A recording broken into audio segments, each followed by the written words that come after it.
I've always loved mornings in my Asheville kitchen, where the sunlight spills through the lace curtains and dances on the old oak table. At 68, I find comfort in the quiet routines brewing coffee, flipping pancakes, listening to the hum of this house I've called home for 43 years, the scent of blueberries sizzling on the griddle, the soft clink of my wedding china. The way the floor creaks under my slippers, it's like a song I've known by heart forever.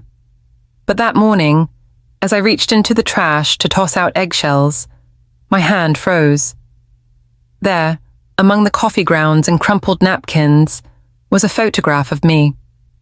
It was taken in 1985 at a family picnic by Beaver Lake. My hair was still auburn then, not the silver it is now, and I was laughing, my arm around my son, David, who was just a boy with a gap-toothed grin. The edges of the photo were torn, the paper damp from yesterday's coffee, but my smile was unmistakable.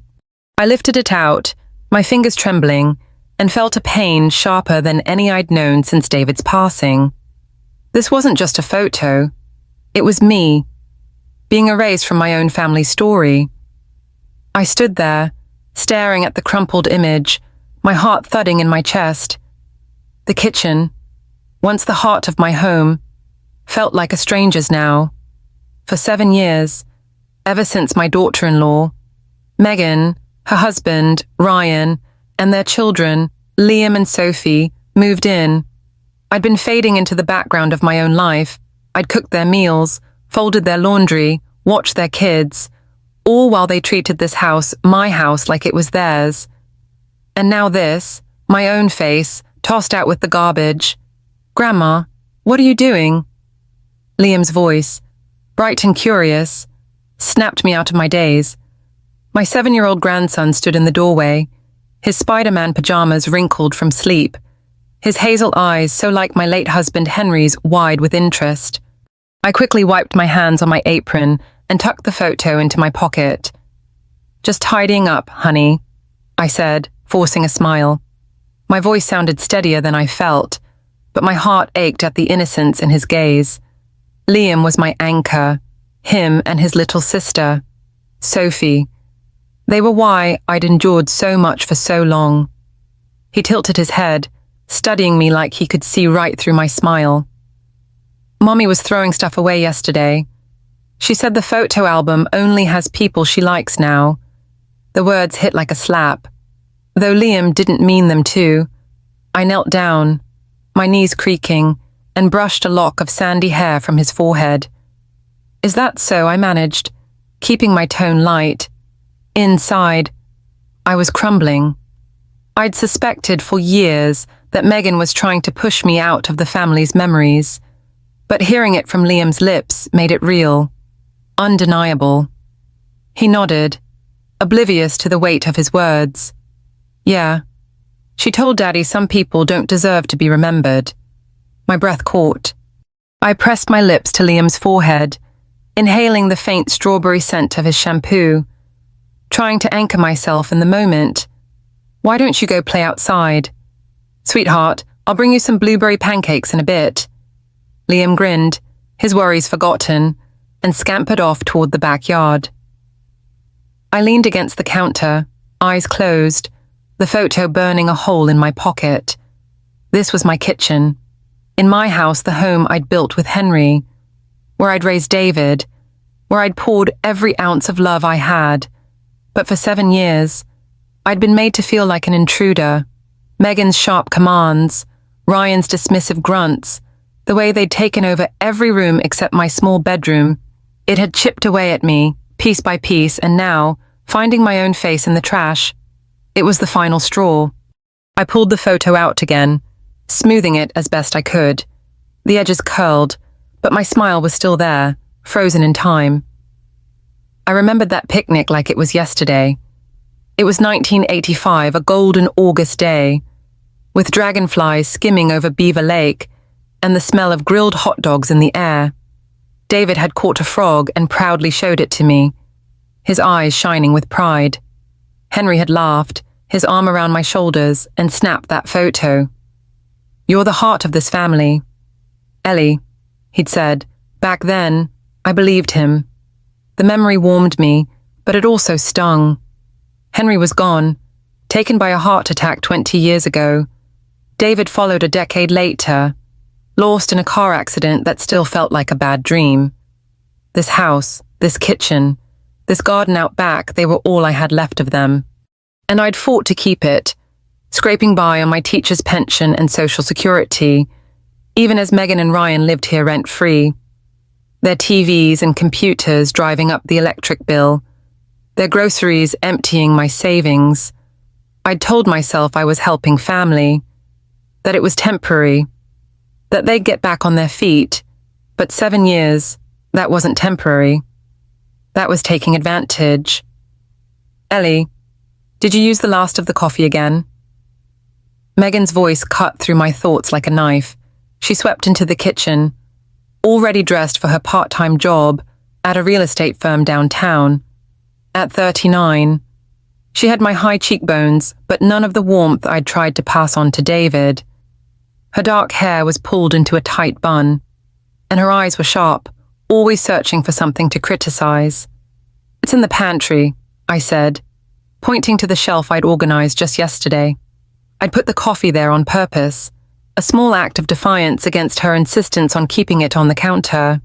It was a silly thing, but these days, those tiny rebellions were all I had. Meghan sighed, loud and dramatic, and rummaged through the pantry, leaving jars askew. I've told you 1,000,000 times to leave it where I can see it. Honestly, Ellie, it's not that hard. She turned, coffee canister in hand, and fixed me with a look that said I was more trouble than I was worth. Anyway, Ryan and I have friends coming over tonight. You'll need to watch Liam and Sophie upstairs.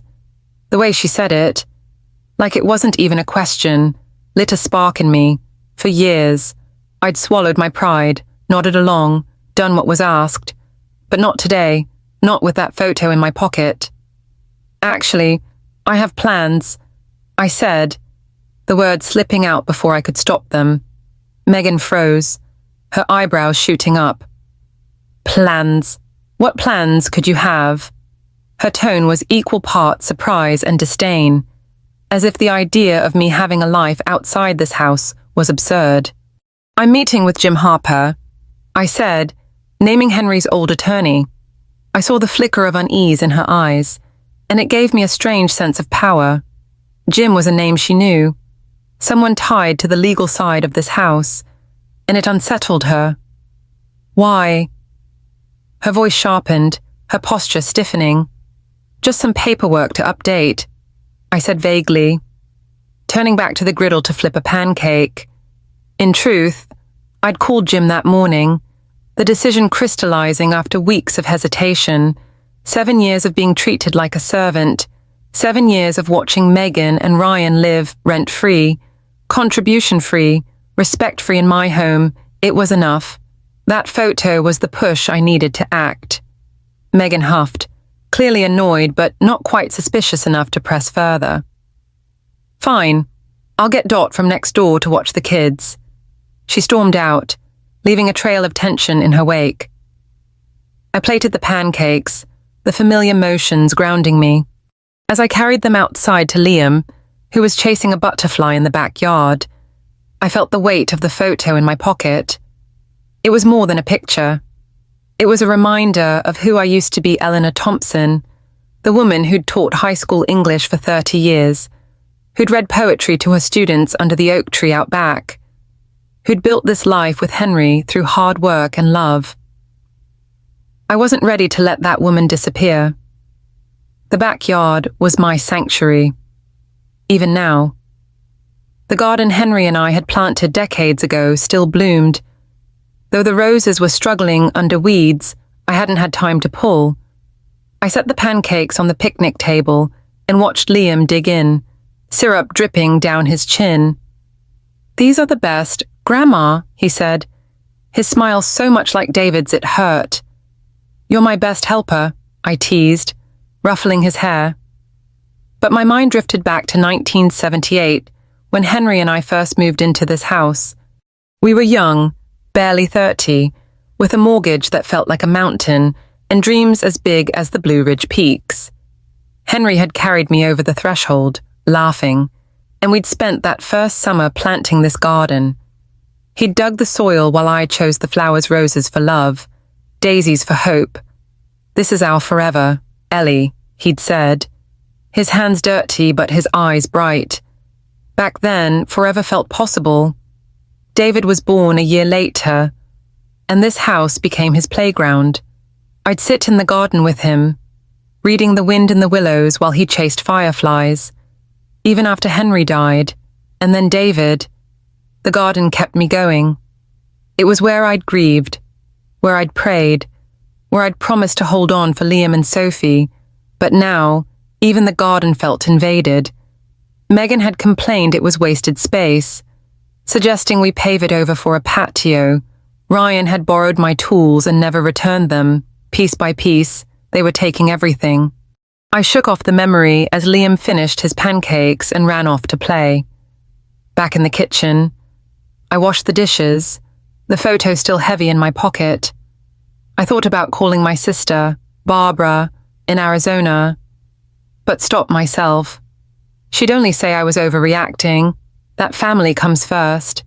She didn't see the daily slights, the way Meghan's voice dripped with contempt, the way Ryan's silence was its own kind of dismissal.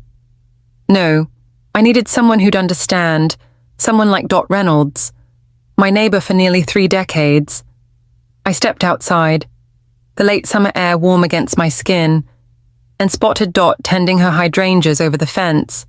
At 72, she was spry and sharp, with a no-nonsense way of seeing the world. "Ellie, you look like you've seen a ghost," she called, wiping her brow with a handkerchief. I hesitated, then pulled the photo from my pocket and held it up. "Found this in the trash this morning." Liam said Meghan's only keeping photos of people she likes. Dot's eyes narrowed, her lips pursing. "That girl's got some nerve. You've been carrying that family on your back for years, and this is how she repays you, tossing you out like yesterday's news." Her words, blunt but true, loosened something in my chest. I don't know what to do. Dot. I can't keep living like this. But Liam and Sophie. My voice cracked, and I looked away, embarrassed. Dot stepped closer, her voice softening. "Honey, I've been where you are. My son tried to take over my house back in the 90s. Thought he could bully me into signing it over. I stood my ground. And you can too. Those grandkids need you, but they need you whole, not broken." I nodded, her words sinking in. "I'm seeing Jim Harper this afternoon. I need to know my options." "Good for you," Dot said, a spark of pride in her eyes. "But watch your back, Ellie. Meghan and Ryan won't go quietly." As I walked back inside, the garden's roses caught my eye, their petals wilting but still holding on. Like me, I thought I wasn't done blooming yet. I had a fight ahead, maybe the hardest of my life, but for the first time in years, I felt ready. This house, this garden, this life, they were mine, and no one, not even family, was going to take them away. I sat at the kitchen table, the photo smoothed out before me, and made a silent promise to the woman in that picture. I'd bring her back, I'd make her proud, and I'd do it for Liam and Sophie, for Henry, for David, for all of us who'd called this place home. I hope my stories touched you, even just a little. Have you ever felt like someone was trying to erase you from your own life? Maybe it's a family member, a friend, or even a piece of yourself you've lost along the way. I'd love to hear your thoughts in the comments below. Tell me where you're reading from, and what keeps you holding on. And if you want to follow the rest of my journey, hit that subscribe button. There's more to come, and I can't wait to share it with you. The morning after I found that photo in the trash, I woke to the familiar creak of my bedroom floorboards and the soft patter of rain against the window. At 68, I'd grown used to starting my days early, slipping into the kitchen before the rest of the house stirred. It was my quiet time, a fleeting hour when this Asheville home felt like mine again. I brewed coffee, the rich aroma filling the air, and set out ingredients for breakfast: oatmeal for Sophie, pancakes for Liam, toast for Meghan and Ryan. Routine kept me grounded, but today it felt heavier, like carrying a load I hadn't signed up for. I glanced at the crumpled photo I'd placed on my dresser last night, its torn edges a silent accusation. My younger self smiled back, unaware of the years that would chip away at her. I tucked it into my apron pocket, not ready to let it go, and headed downstairs. The kitchen was still, the lace curtains glowing faintly with the grey light of a rainy morning. But even here, in the heart of my home, I felt like a guest. Meghan's coffee mugs cluttered the counter, Ryan's work boots sat by the door, and Sophie's crayons spilled across the oak table where Henry and I once shared Sunday breakfasts. My space, my memories, they were being crowded out. As I stirred oatmeal, my mind wandered to the meeting with Jim Harper I'd scheduled for this afternoon. The thought of confronting Meghan and Ryan, of demanding they pay rent or leave, sent a shiver through me. Could I really do it, uproot my grandkids? Risk losing them? Liam's words echoed in my head. Some people don't deserve to be remembered. The sting of it hadn't faded, and neither had the spark of resolve it had ignited. I wasn't just fighting for my house. I was fighting for myself, for the woman I'd been before I let their needs swallow mine. The back door squeaked open, and Liam bounded in, his raincoat dripping. "Grandma, I saw a snail out there." It was huge. His enthusiasm was a balm, pulling me from my thoughts. "Was it now?" I said, smiling as I handed him a towel. "Dry off, sweetheart, and tell me all about it over pancakes." He grinned, shaking his wet hair like a puppy. "Can I have extra syrup?" "Only if you say pretty please first," I teased, ruffling his hair. Moments like these, with Liam's laughter filling the kitchen, were why I'd endured 7 years of Meghan and Ryan's disregard. But even as I plated his pancakes, I noticed the dishes piling up in the sink dishes I'd washed yesterday, only for Meghan to leave more without a word.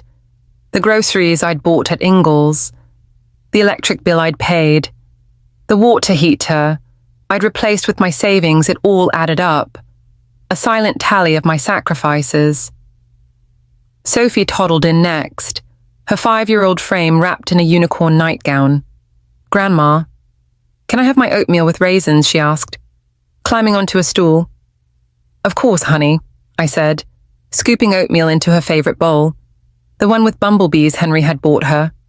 I cut the crusts off her toast, just the way she liked, and felt a pang of love so fierce it hurt. These kids were my heart, but they were also the chain keeping me tethered to a life that was no longer mine. As I set Sophie's breakfast down, Meghan swept into the kitchen, her phone pressed to her ear. "Yes." "I'll be there by 9, she said, her voice clipped. She hung up, barely glancing at me. "Ellie, I need you to pick up Sophie from preschool today. Ryan's got a late meeting, and I'm swamped at the office." I paused, the spatula still in my hand. "I've got an appointment this afternoon. Meghan, I told you yesterday." She sighed, rolling her eyes as she poured coffee into one of her mugs. "Can't you reschedule? This is important. Ryan's trying to land a new contract, and I've got a client meeting that could seal a big deal. So is my appointment," I said, keeping my voice even. I turned back to the griddle, focusing on the pancakes to hide the tremor in my hands. For years, I'd rearranged my life to fit their schedules, but today, with that photo in my pocket, I couldn't do it.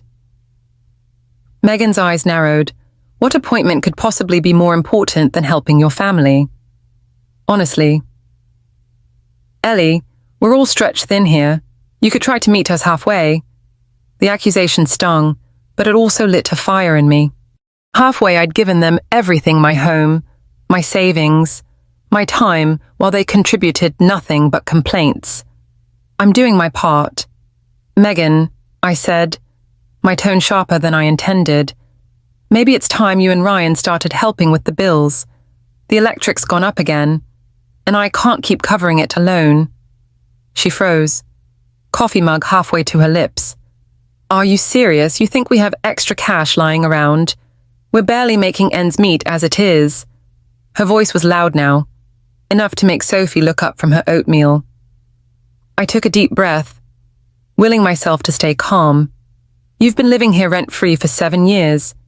Meghan, no mortgage, no utilities, no groceries. Where does your money go?" Her face flushed, and for a moment, I saw something flicker in her eyes.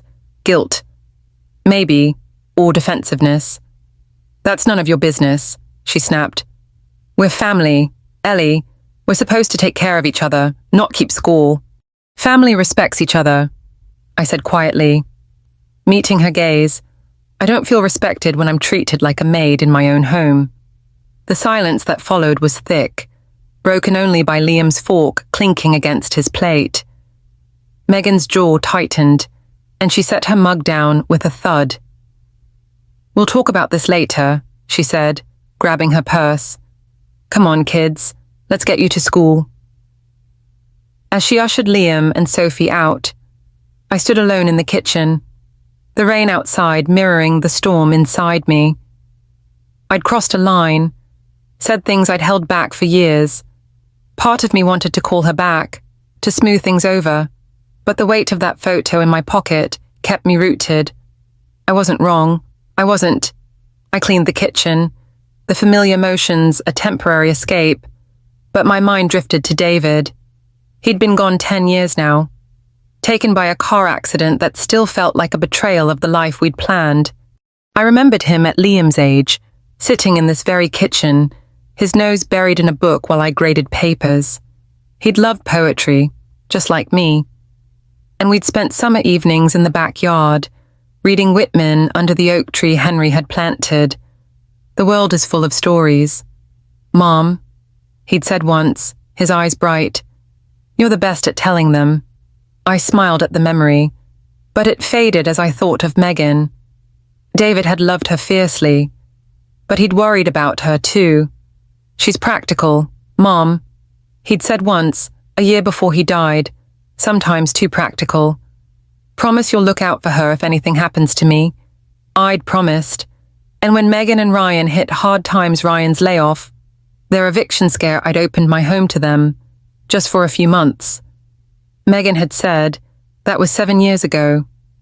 The rain had stopped by the time I finished cleaning, and I stepped into the backyard to clear my head.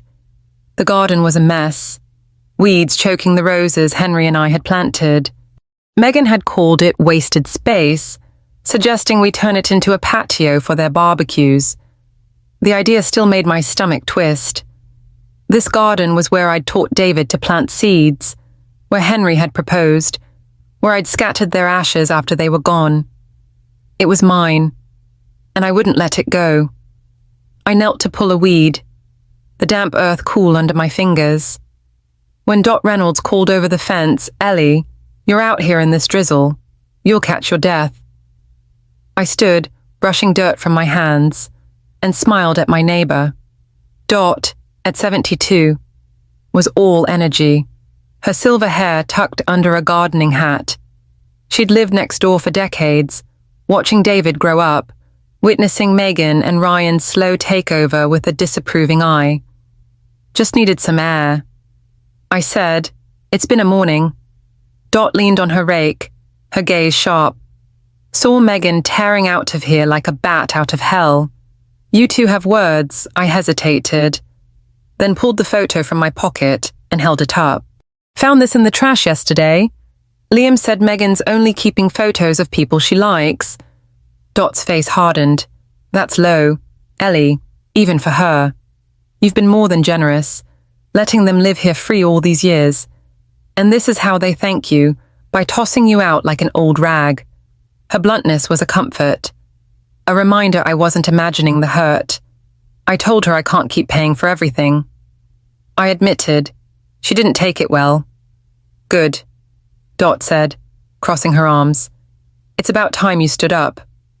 When my son tried to take over my house back in the 90s, I gave him an ultimatum, pay up or get out.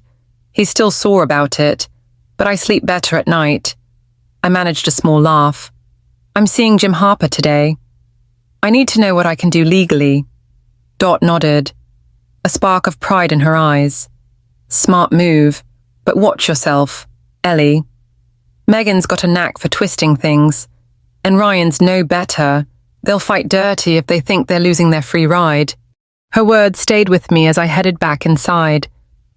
The garden's wilting roses, a mirror of my own weariness. I thought of David again, of the way he'd looked at Meghan, like she was his whole world. Had he seen the side of her that threw out my photo, or had she changed after he was gone?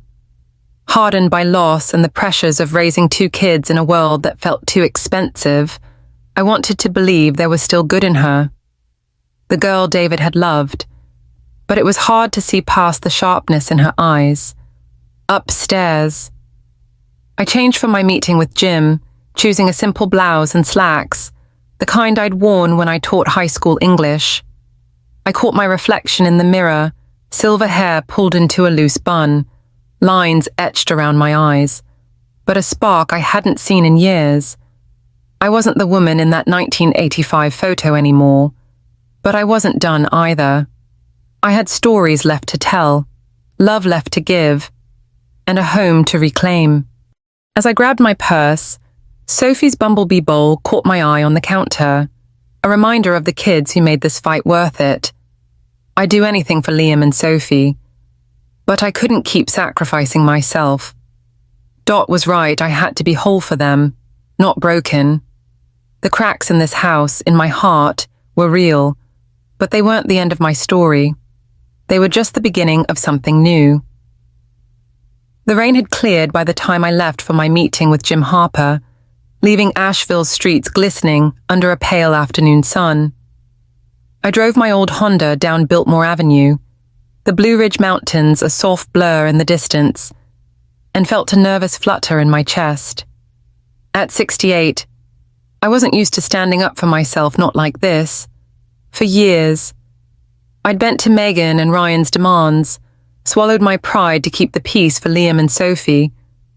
But that crumpled photo in my apron pocket, the one I'd found in the trash 2 days ago, was a weight I couldn't ignore. It wasn't just paper. It was me, and I was done letting myself be discarded.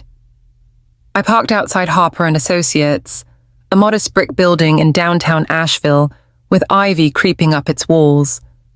The office smelled of old books and polished wood, a comforting contrast to the chaos of my home. Jim Harper greeted me with a warm handshake, his eyes kind behind wire-rimmed glasses. He'd been Henry's attorney for decades, handling the paperwork when we bought our house in 1978 and later when Henry passed.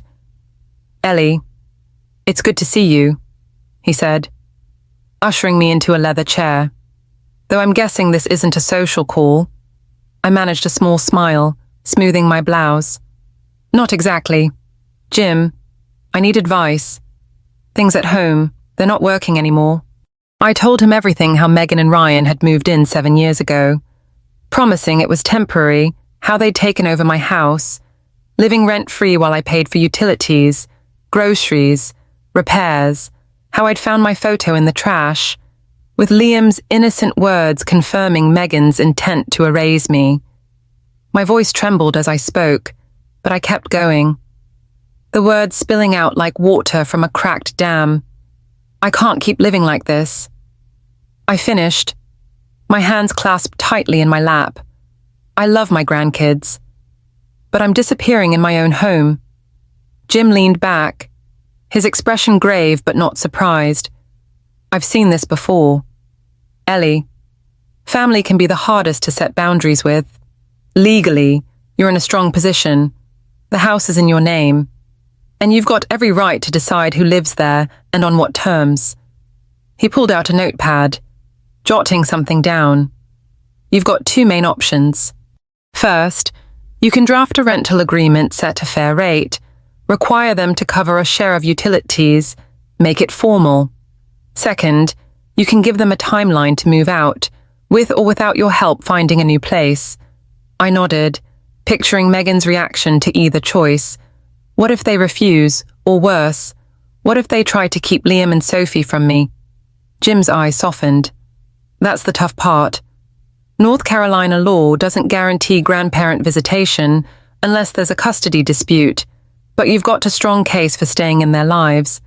You've been their primary caregiver for years. A judge would see that.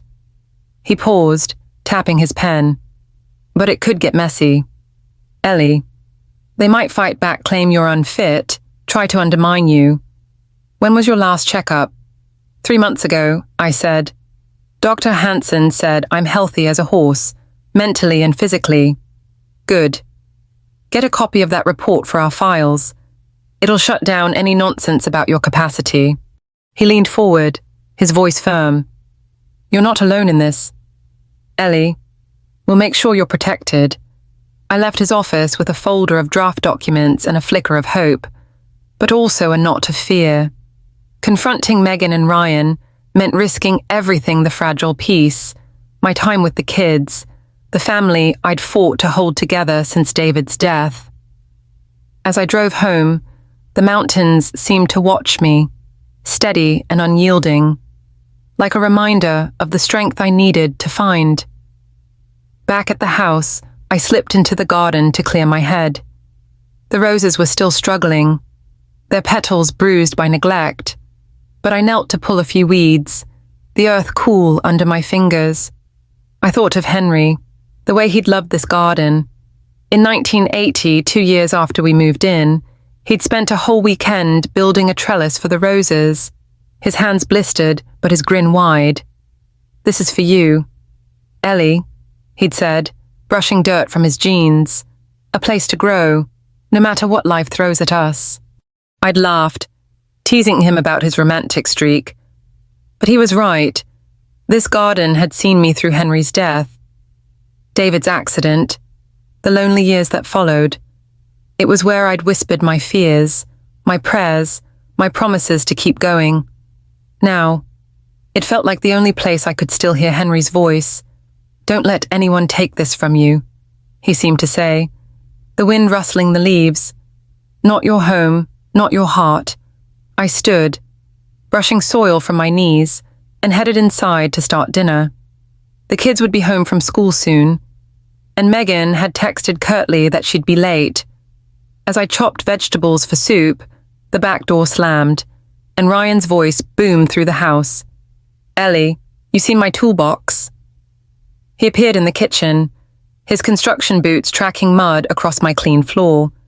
It's in the garage, I said, keeping my tone neutral. Where I always keep it. He grunted, not meeting my eyes. At 42, Ryan was a big man, broad-shouldered, with a habit of standing too close to make a point. Meghan said you were meeting with a lawyer today. Something about the house. My pulse quickened. I hadn't told anyone but Dot, and Liam must have overheard me on the phone, just updating some paperwork. I said, focusing on the carrots. Ryan crossed his arms, his shadow looming. Yeah. Because if it's about the house, you should talk to us first. Meghan's already stressed, and you know how she worries about you managing things alone. The veiled threat hung between us, and for a moment, I felt small, like the Ellie who'd spent years nodding along. But then I thought of Jim's words, of Henry's trellis, of the photo in my pocket. I've been managing this house for 43 years. Ryan, I said, my voice steady, I think I can handle it. He studied me, his jaw tight, then turned and left without another word. I let out a breath I hadn't realized I was holding, my hands trembling as I stirred the soup. They were watching me, suspicious, already plotting. Dot was right, they wouldn't go quietly. That evening, as I helped Liam with his math homework at the kitchen table, Meghan came home, her heels clicking on the hardwood. She dropped her purse on the counter and launched into a conversation with Ryan, loud enough for me to hear. I was thinking we should get the house appraised, she said, her voice casual but deliberate. You know, just to know its value. It's a big place for one person to maintain. Ryan murmured agreement, and my stomach twisted. An appraisal. They weren't just taking advantage, they were planning to claim my home, bit by bit. I kept my eyes on Liam's worksheet, pretending not to listen, but my mind raced. Were they hoping I'd sign something over, or worse? Were they scheming to declare me unfit? As Jim had warned, Meghan approached the table, her tone suddenly sweet. Ellie, I was thinking, managing this house must be exhausting. What if we took over some of the paperwork? You know, to lighten your load. Her smile was all teeth, and I saw the trap for what it was. I appreciate the offer, I said, keeping my voice calm, but I've got it under control. Jim's helping me sort things out. Her smile faltered, and she glanced at Ryan, who was watching from the doorway. Right, she said, her voice tight. Just trying to help. She turned to Liam. Come on, buddy. Time for bed. As she led him upstairs. Sophie slipped into the kitchen, her unicorn nightgown trailing on the floor. Grandma, I made you something, she whispered, holding out a piece of paper. It was a crayon drawing a family under a big tree, with stick figure versions of me, Liam, Sophie, Meghan, and Ryan. My heart swelled, but it also ached. In Sophie's world, we were all together, happy. In mine, that tree was starting to crack. Oh. Sophie, this is beautiful, I said, pulling her into a hug, her small arms wrapped around me. And I breathed in the scent of her lavender shampoo, memorizing the moment. You're my little artist, aren't you? She giggled, then looked up at me, her eyes serious. Are you sad? Grandma Mommy said you're not feeling good. The lie stung, a reminder of Meghan's tactics. I'm just fine, sweetheart, I said, kissing her forehead. And I'll always be here for you and Liam, no matter what. After tucking Sophie in, I sat in my bedroom, the drawing on my nightstand, the legal folder from Jim beside it. I opened it, tracing the words that outlined my rights as a homeowner.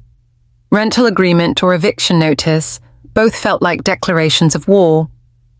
I thought of Sophie's drawing, of Liam's trust, of the roses struggling in my garden. I was fighting for them, but also for me, for the woman Henry had loved, the mother David had admired. I wasn't sure what came next, but I knew one thing: I wasn't giving up. The evening air in Asheville carried a hint of autumn, cool and crisp, as I set 3 teacups on the kitchen table. The house was quiet, the kids tucked into bed, their soft breathing a reminder of why this moment mattered. At 68, I'd spent years avoiding conflict, smoothing over tensions to keep my family together. But tonight, with Jim Harper's legal papers in a manila envelope beside me, I was ready to draw a line. The crumpled photo I'd found in the trash 4 days ago still weighed heavy in my pocket, a silent push to reclaim my home and myself. I'd spent the day preparing, my nerves a tangle of fear and resolve. After dropping Liam and Sophie at school, I'd sat in my bedroom, the folder from Jim open on my desk. The rental agreement outlined a fair but firm deal, $1,200 a month, a third of the utilities, and renter's insurance. The alternative was a 60-day timeline for Meghan and Ryan to move out, with resources to help them find a new place. Both options felt like a declaration of war, but I couldn't keep living as a shadow in my own house. The photo. Meghan's words through Liam. Some people don't deserve to be remembered had stripped away my excuses. I smoothed my blouse, lit a small lamp to soften the kitchen's edges, and brewed chamomile tea. Its gentle scent a frail armor against the storm I knew was coming. The oak table, where Henry and I had shared countless meals, felt like an old friend tonight. I touched its worn surface, drawing strength from the years it had held us together. This was my home, paid for with Henry's sweat and my sacrifices, and I deserved to feel safe in it. Footsteps on the stairs pulled me from my thoughts. Meghan entered first, her dark hair loose from its usual bun, her face tight with suspicion. Ryan followed, his broad frame filling the doorway, his eyes avoiding mine. They sat across from me. Meghan's arms crossed, Ryan's hands clenched on the table.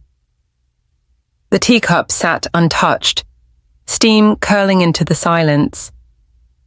"So, what's this about?" Ellie Meghan asked, her voice sharp enough to cut glass. "You've been acting strange all week." I took a steadying breath, my fingers brushing the envelope. "I've been thinking about our living arrangement," I said, keeping my tone even. "It's been 7 years since you moved in, and it was supposed to be temporary. Things need to change." Ryan's jaw tightened, but he stayed silent. Meghan leaned forward, her eyes narrowing. "Change? What? You're kicking us out? Your own grandkids?" The accusation was a knife, aimed where it hurt most. I forced myself to meet her gaze. "I'm not kicking anyone out. Meghan, I'm proposing we formalize things." I slid the envelope toward them, my hand steady despite the tremor in my chest. "These are 2 options. The first is a rental agreement, $1,200 a month, a share of utilities and insurance. The second is a 60-day timeline for you to find a new place. I've included information on apartments in good school districts." The silence that followed was deafening. Meghan's face drained of color, her lips parting in shock. Ryan's hands unclenched, then curled into fists, his knuckles white. "You can't be serious," Meghan said, her voice low, almost a whisper. After everything we've done for you, I almost laughed, the absurdity of her words breaking through my fear. "Done for me," I said, my voice rising despite myself. "I've cooked your meals, cleaned your messes, watched your children, paid for utilities that tripled when you moved in. I've dipped into my savings to keep this house running while you've contributed nothing. What exactly have you done for me, Meghan?" Her eyes flashed, and she stood, her chair scraping against the floor. "We've been managing this household, raising kids, working full-time, keeping this place from falling apart. Do you have any idea what it would cost to hire someone to do what we do?" The lie was so bold it stunned me. "Managing," I said, standing to meet her, my voice steady now. "You've taken over my home, Meghan, every room, every decision, every conversation. You threw my photo in the trash and told Liam I don't deserve to be in the family album." Meghan flinched, her cheeks flushing. She hadn't known I'd overheard Liam, hadn't expected me to call out her cruelty so plainly. "That's not what happened," she said, her voice faltering. "The photo was damaged. I was going to replace it. Liam misunderstood." I reached into my pocket and pulled out the photo. Holding it up, the torn edges, the coffee stains, told their own story. "This doesn't look like a misunderstanding," I said, my voice trembling with years of pent-up hurt. "This is my face, Meghan, my life, and you threw it away." Ryan finally spoke, his voice low and dangerous. "Ellie, you're blowing this out of proportion. If there's been hurt feelings, we can work it out, but this..." He gestured at the envelope. "Legal papers, an ultimatum. That's cold. I've tried talking to you for years," I said, turning to him. "I've asked for help with expenses, for basic respect. Nothing changes. I'm not being cold. Ryan, I'm being clear. This is my home, and I'm done being treated like a servant in it." Meghan's eyes filled with tears, whether genuine or strategic. I couldn't tell. "Where are we supposed to go?" she said, her voice cracking.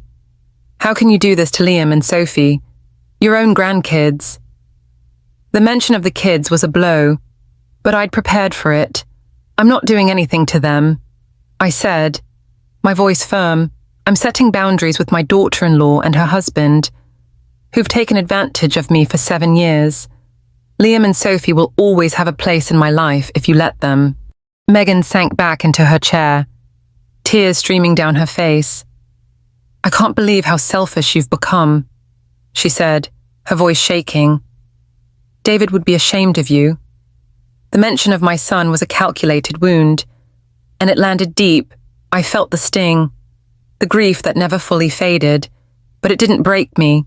David valued self-respect. I said, my voice steady despite the pain. He worked hard to give me security, to keep this house for me. He'd be heartbroken to see how you've treated that gift. For a moment, something flickered in Meghan's eyes, shame, perhaps, or recognition, but it vanished, replaced by defiance. She snatched the envelope from the table. We'll look this over, she said, her voice cold now. But don't expect us to just roll over and accept your terms. The terms aren't negotiable, I said, holding her gaze.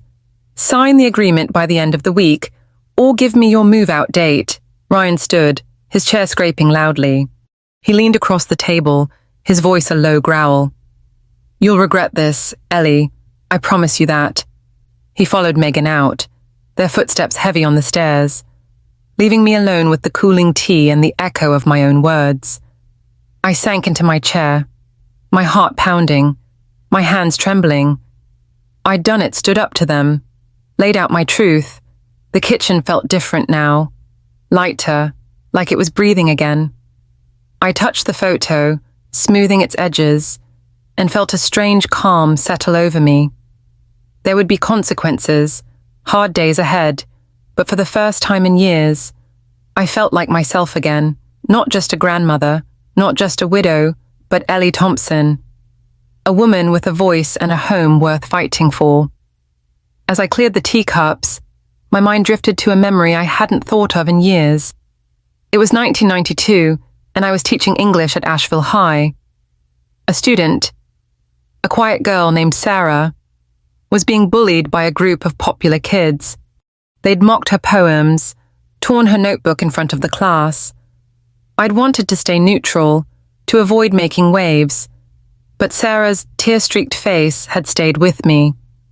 The next day, I'd called the bullies out, arranged counseling, and helped Sarah find a poetry club where she thrived.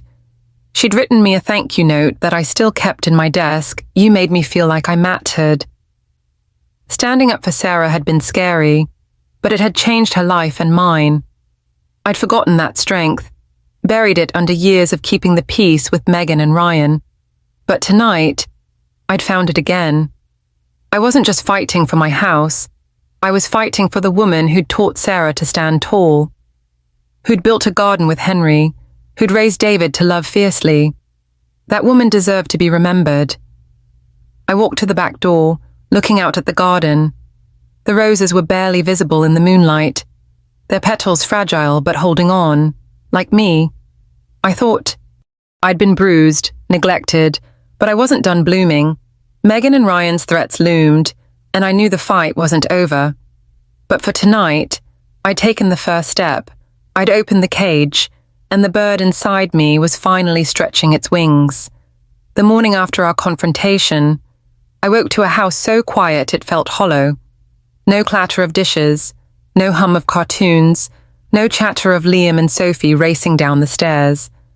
Just the soft creak of my bedroom floorboards and the distant drip of a faucet. At 68, I'd grown used to the chaos of a full house, but this silence was different, calculated, heavy with unspoken anger. Meghan and Ryan had declared war, not with words, but with absence. They'd left early, taking the kids, and the emptiness they left behind was their first strike.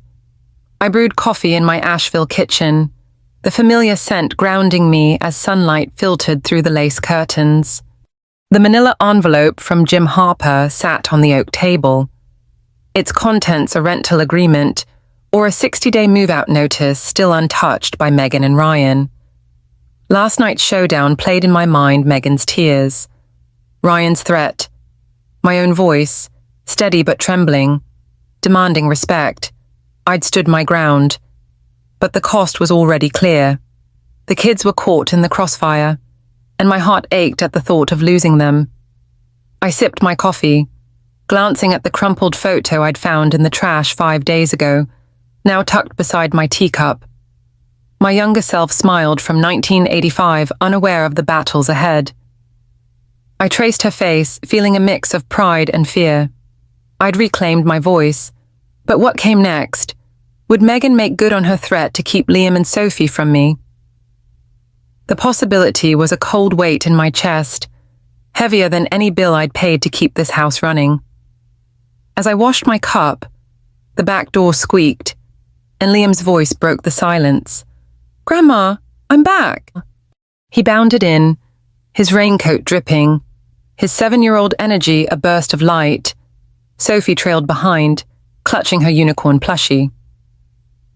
"Morning, sweethearts," I said, kneeling to hug them. Liam smelled of strawberry shampoo, Sophie of lavender, and, for a moment, I held them tight, as if I could shield them from the storm. "Where's your mom dropping off some papers at work?" Liam said, shrugging. "She said we could stay with you till lunch." I forced a smile, hiding my unease. Meghan's absence was deliberate, a message that my time with the kids was now on her terms. "Well, I'm glad you're here," I said. "How about some oatmeal for Sophie and pancakes for you?" They nodded, climbing onto stools at the counter, as I cooked. Liam chattered about a snail he'd seen, but Sophie was quiet, her eyes searching mine. "Grandma, why's Mommy mad?" She asked, her voice small, my heart twisted. Grown-ups sometimes disagree. "Honey," I said, cutting the crusts off her toast. "But I love you and Liam, and that'll never change." She nodded, but her frown lingered, a reminder of the collateral damage in this fight. I served their breakfast, the kitchen warm with the scent of blueberries, but the joy I usually found in these moments was shadowed by Meghan's tactics. She and Ryan had barely spoken to me since last night. Their clipped tones and hurried exits, a calculated freeze-out. They took the kids out for hours, leaving me with a house that felt too big, too empty. It was psychological warfare, designed to make me cave under guilt and loneliness. By noon, Meghan returned, her face a mask of indifference. "Thanks for watching them," she said, her voice flat. She didn't look at me as she ushered Liam and Sophie out, and the door's slam echoed like a warning. I stood in the kitchen, the silence pressing in, and felt a wave of doubt. Had I gone too far? Was standing up for myself worth this? I needed air. Perspective. I stepped into the backyard, where my garden lay under a soft September sun. The roses were still choked by weeds, but a few petals held on, defiant. I knelt to pull a weed, the earth cool and familiar, and thought of Dot Reynolds, my neighbor who'd urged me to fight. I walked to the fence, spotting her trimming her hydrangeas. "Ellie, you look like you've been through the ringer," Dot said, her silver hair glinting under her gardening hat. At 72, she had a knack for cutting through nonsense. I managed a wry smile. "Meghan and Ryan aren't talking to me. They're keeping the kids away." "Dot, I laid out my terms last night, and now it's like I'm the enemy." Dot leaned on her rake, her eyes sharp. "Sounds about right. They're trying to guilt you into backing down." "Don't let him. You've given them 7 years of free rent. What more do they want?" Her words steadied me, but the fear lingered. What if they cut me off from Liam and Sophie? I can't lose them. Dot's expression softened. "You won't. Kids don't forget love like yours, but you gotta stay strong. Ellie, if you cave now, they'll walk all over you forever." I nodded, her blunt wisdom a lifeline. As I returned to the house, I decided to call Clara, an old friend from my teaching days at Asheville High. We'd drifted apart after I retired, but she'd always been a good listener. I dialed her number, and her warm voice answered. "Ellie Thompson, Is that you? It's been too long. We met at a cafe near Beaver Lake, its windows overlooking the water where I'd picnicked with David in '85. Clara, now 70, had a crown of white curls and a laugh that hadn't changed. Over coffee, I poured out my story, the photo, the confrontation, the Cold War at home. I feel like I'm losing my family, I admitted, my voice thick. Clara reached for my hand.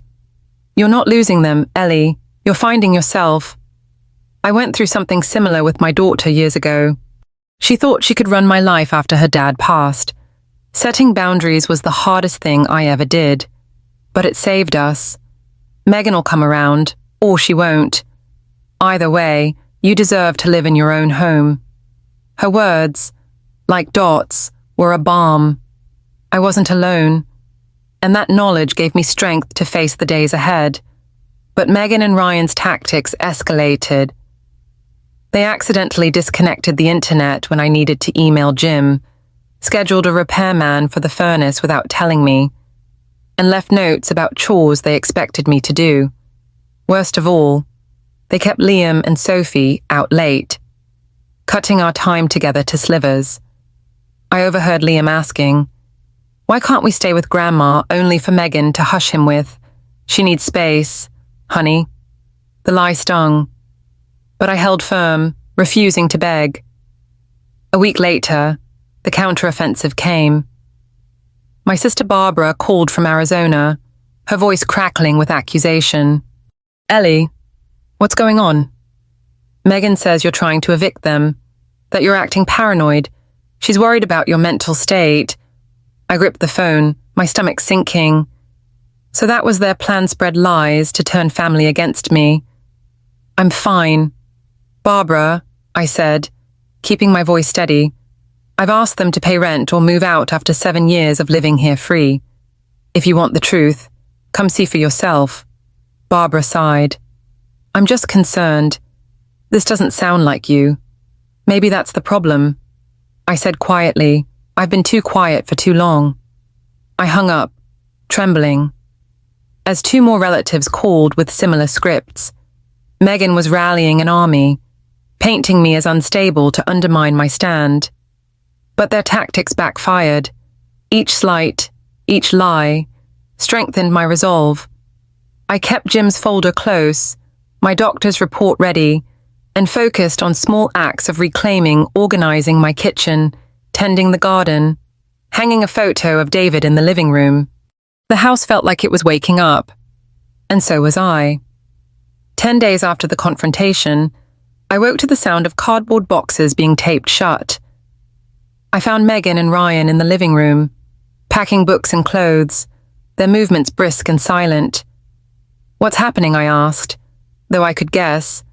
Meghan turned, her face a mix of defiance and exhaustion. "We're moving out, since you've made it clear we're not welcome." Ryan didn't look up, focused on a box of DVDs. "Found a place across town," he said, his voice clipped. "We can move in next weekend." The news hit me like a gust of wind relief, but also unease. It was too fast, too easy. Asheville's rental market was tight, and their vagueness raised flags. Where I asked, "An apartment complex," Meghan said, avoiding my eyes. "It's not ideal, but you've left us no choice." Her guilt trip was transparent, but I let it pass. If they were leaving, that was what mattered. "I'm glad you found something," I said, keeping my tone neutral. Ryan snorted, but said nothing. They packed in sullen silence, ignoring me as I made coffee. Later, while they were out, Dot called from next door. "Ellie, you need to hear this," she said, her voice low. I overheard Meghan at the mailbox talking on her phone. "They're not moving to an apartment. Ryan's parents bought a condo last month, and they're letting them stay there rent-free while they're in Florida." The pieces clicked. They were playing the victim, making me feel guilty for forcing them into a cramped apartment when they'd secured another free ride. I sighed, unsurprised but disappointed. "Thanks. Dot, I won't call them out. If they're leaving, that's enough. The week that followed was tense but productive. Meghan and Ryan packed methodically, taking more than they'd brought my serving platters, Henry's old tools, the good towels. I said nothing, letting the small losses go. Freedom was worth more. Liam and Sophie, though, were harder to bear. They were confused, asking, "Why can't you come with us?" "Grandma," I reassured them, promising visits, but Meghan's cold stare made me doubt her willingness to share them. Moving day came swiftly. A Saturday morning with a crisp autumn chill. A rental truck sat in the driveway, half filled with boxes and furniture.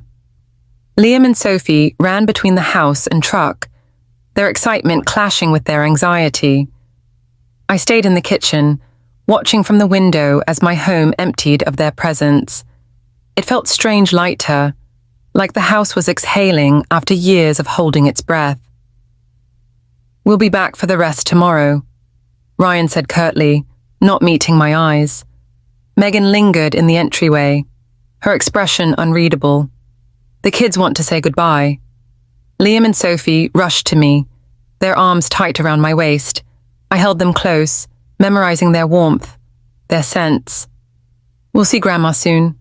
"Right," Mommy Liam asked, looking at Meghan. A tense moment stretched between us. Meghan's eyes met mine, and something shifted exhaustion. Perhaps, or a flicker of guilt. "Yes," she said finally. "We'll figure out a visiting schedule." Relief washed through me, though I didn't fully trust her words. It was a crack in the wall, a chance to keep my grandkids close after they left. I walked through the house, taking stock of the reclaimed spaces. The living room felt vast without their clutter. The kids' rooms quiet but waiting for their next visit. I sat on the back porch with a glass of tea, watching the sunset over my garden. The roses looked stronger already, as if they knew the weeds were gone. That evening, my phone pinged with a text from Meghan. It was a photo of Liam and Sophie on a playground, smiling, with a condo's high ceilings visible in the background, not an apartment.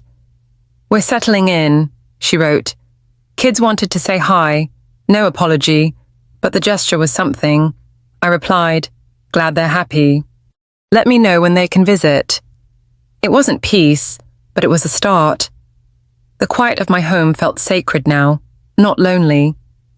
I thought of a summer long ago, when David was 10, and we'd sat in this garden, watching fireflies. "You're the strongest person I know." "Mom," he'd said, his voice full of awe. I hadn't felt strong then, juggling teaching and motherhood, but I'd kept going, now at 68. I was finding that strength again, not just for David or the kids, but for me. The garden of my own. Part 6. The garden blooms. The first morning I woke to a truly quiet house. I lay still, listening to the soft hum of Asheville waking up outside my window. No footsteps thundered down the stairs. No cartoons blared from the living room. No sharp voices demanded my time. Just the creak of my old bed frame and the gentle rustle of leaves in the backyard. At 68, I'd forgotten what peace felt like, but here it was, wrapping around me like a warm quilt. Meghan and Ryan had moved out 2 weeks ago, taking their chaos with them. And my home was mine again, not just the walls, but the air, the light, the space to breathe. I slipped into my slippers and padded to the kitchen, brewing coffee in the stillness. Sunlight spilled through the lace curtains, dancing on the oak table where I'd confronted Meghan and Ryan with Jim Harper's papers. The manila envelope was gone, replaced by a small vase of daisies I'd picked from the garden yesterday. I smiled, remembering Henry's voice from years ago, daisies for hope. Ellie. Hope was what I felt now, fragile but growing, like the roses I'd nursed back to life outside. As I sipped my coffee, I glanced at the crumpled photo from 1985 now framed on the counter. My younger self, laughing at that Beaver Lake picnic, seemed to nod in approval. Finding that photo in the trash had been the spark that changed everything, pushing me to stand up, to demand respect, to reclaim my life. The journey hadn't been easy, but sitting here, in a kitchen that felt like mine again, I knew it was worth it. The weeks after Meghan and Ryan left were a blur of rediscovery. I started small, reclaiming spaces they'd overtaken. Their old bedroom became a sewing room, a hobby I'd abandoned when their needs crowded out my own. I dusted off my mother's old singer machine, its hum a soothing song as I stitched curtains for the kids' rooms. I kept Liam and Sophie's spaces intact, painting them soft blue and lavender, colors I chose, not Meghan. Each brushstroke felt like a declaration: this is my home. The garden was my sanctuary. I spent hours weeding, pruning, planting new roses red for love, white for peace. The oak tree Henry had planted in 78 stood tall, its branches a quiet witness to my renewal. One afternoon, as I knelt in the dirt, Dot Reynolds called over the fence, "Ellie, that garden's looking like its old self again," she said, her silver hair glinting under her hat. "Just like you." I laughed, brushing soil from my hands. "Takes a lot of work to bloom at 68. "Dot, worth every minute," she said, winking. "You're coming to book club tomorrow?" "Right, Clara's been asking for you." I nodded, grateful for Dot and Clara, who'd anchored me through the storm. Book club at the local library was a new ritual, a chance to reconnect with old friends and rediscover the Ellie who'd taught Whitman and Dickinson to high schoolers. Clara, with her white curls and infectious laugh, led our discussions with a passion that reminded me of my teaching days. Over tea and novels, I shared bits of my story and their support. You did the right thing. Ellie healed wounds I hadn't named. Life expanded in ways I hadn't expected. I joined a gardening class at the community centre, where I met Frank Carter, a 70-year-old widower with kind eyes and a dry sense of humour. He lived 3 doors down, and our chats over coffee turned into walks by Beaver Lake. Then dinners at my place. One evening, as we sat on my porch with glasses of sweet tea, he said, "Ellie, you've got a spark I haven't seen in years. Don't let anyone dim it again." I blushed, feeling like a schoolgirl. I'm just figuring out who I am now. "Frank, it's been a while." He smiled, his hand brushing mine. "You're doing just fine." Frank wasn't Henry, and I wasn't looking to replace the love we'd had. But his quiet presence was a gift, a reminder that at 68, I could still open my heart. We laughed about our creaky joints, shared stories of our kids, and planned a trip to the Biltmore's Gardens come spring. For the first time in years, I felt seen not as a grandmother or a widow, but as Ellie, a woman with dreams still worth chasing. Liam and Sophie were my heart's anchor. True to her word, Meghan brought them over one weekend a month, and we had dinner most Wednesdays. The first visit was tentative, with Liam asking, "Is this still our house?" "Grandma," I knelt, hugging him tight. "This will always be your home, sweetheart, and I'll always be here." We baked pancakes, played board games, and read stories in the garden under Henry's oak. I taught Sophie to plant daisies, her small hands patting the soil with care. Liam drew pictures of snails, taping them to my fridge. Their laughter filled the house, making it whole again. Meghan stayed distant, dropping them off with clipped words, but she didn't block their visits. It was a fragile truce, and I held it gently, knowing trust would take time. One Tuesday evening, a year after they moved out, my phone rang. Meghan's name flashed on the screen, and I braced myself. "Ellie," she said, her voice softer than I'd heard in years. "Can we talk?" I sat at the kitchen table, the same table where we'd faced off, and listened. "My story's come to an end, but I hope it's touched you. Maybe stirred something in your own heart. Have you ever had to stand up for yourself to reclaim a piece of who you are? Maybe it was a home, a dream, or just the right to be seen. I'd love to hear your story in the comments below. Tell me where you're reading from, what keeps your garden growing. And if you've followed me this far, please hit that subscribe button. There are more stories to share, more gardens to tend, and I want you with me for the journey. Thank you for being here.